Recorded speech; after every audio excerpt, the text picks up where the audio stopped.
Alright folks, let's cut straight to the chase. Nvidia just dropped a DLSS 4 reveal trailer for Borderlands 4, and honestly, it has us raising some eyebrows. You'd think this kind of announcement would get gamers hyped, but instead, it left many people concerned about the game's actual performance. Now, we all know Nvidia loves to showcase flashy frame rates and smooth gameplay in their marketing material, but this time, the numbers they showed feel a little misleading. And if Borderlands 4 is already struggling to hit decent performance levels in Nvidia's best-case scenario, what does that mean for the average gamer rocking a mid-tier PC? Let's unpack what Nvidia actually showed. In their DLSS 4 reveal trailer, we see Borderlands 4 running between 200 and 275 frames per second. Sounds incredible, right? But here's the catch. Those numbers include DLSS frame generation, which essentially creates additional frames using AI. If you strip away those generated frames and look at the raw baseline performance, you're left with something closer to 50 to 68 frames per second at 4K resolution.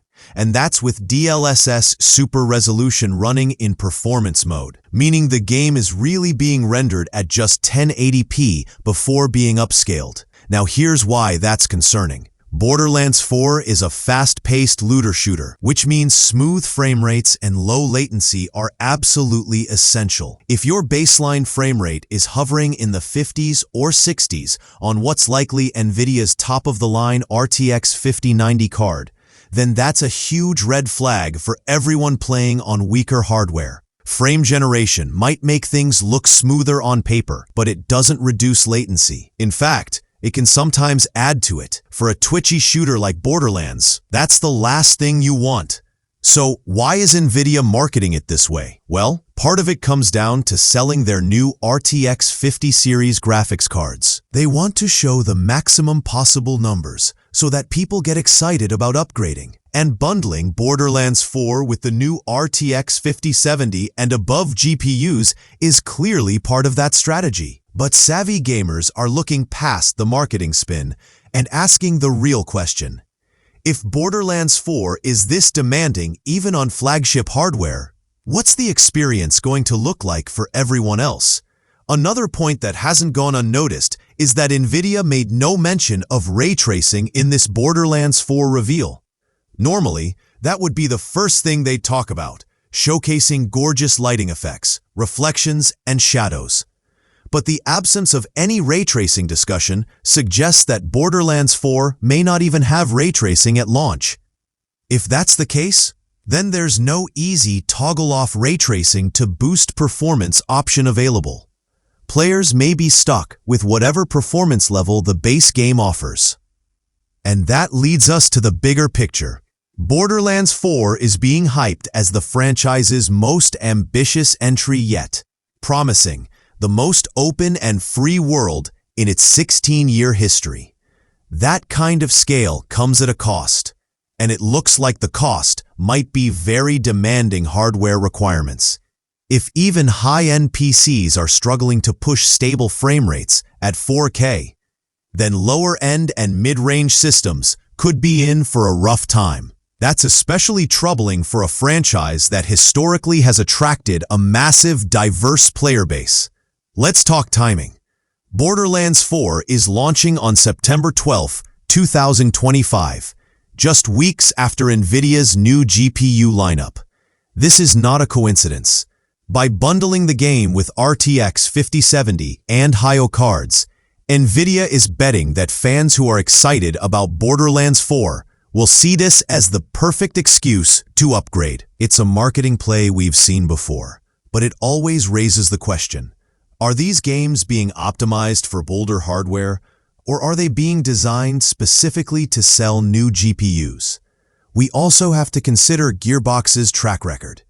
Borderlands 3, which came out back in 2019, was a massive hit, selling over 22 million copies, and while it had some performance issues at launch, they were nowhere near as concerning as what we're seeing hinted at here. Borderlands 2, which remains the best-selling entry in the series with over 30 million units sold, ran far more smoothly on mid-range systems of its time. The concern now is that Borderlands 4 may mark a shift toward prioritizing cutting-edge tech over broad accessibility. And here's something else worth noting. Nvidia hasn't actually confirmed which GPU they used in that DLSS 4 trailer. But let's be real. If you're Nvidia, you're going to use your most powerful card to showcase the best possible results. So it's almost certain that footage was captured on an RTX 5090. If that's the case, and the baseline frame rate is still just 50 to 68 FPS at 4K, then what hope does an RTX 3070 or 4060 user have? Even with DLSS, that's going to be a tough experience. Of course, DLSS 4 is an impressive piece of technology. Multi-frame generation and super resolution do an incredible job of making games look smoother and sharper, even at lower rendering resolutions. But at the end of the day, DLSS is meant to enhance performance, not compensate for poor optimization.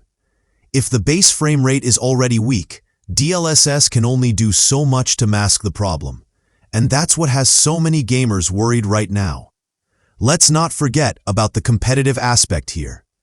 Borderlands has always been more of a cooperative looter-shooter than an esports title. But latency still matters. Frame generation can sometimes introduce input lag, and in a game where quick reactions and precise aiming are key, that could hurt the gameplay experience. Yes, you might see 200 plus FPS on the counter, but if the game feels sluggish, players are going to notice. Meanwhile, on the sales side, Gearbox and Take-Two Interactive are expecting Borderlands 4 to be huge. CEO Randy Pitchford has already stated that he believes this entry will push franchise sales past the 100 million mark.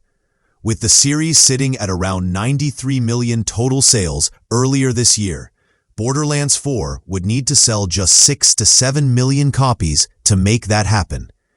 That seems entirely doable given the franchise's popularity, but performance issues could easily put a dent in those numbers. And let's not forget, this is Gearbox's first big release under Take-Two since the acquisition in 2024. Expectations are sky high, and the pressure is on for Borderlands 4 to deliver. The looter-shooter market is more competitive than ever, with titles like Destiny 2, The Division, and even new IPs vying for attention. If Borderlands 4 can't run well across a wide range of systems, it risks alienating a significant portion of its player base right out of the gate.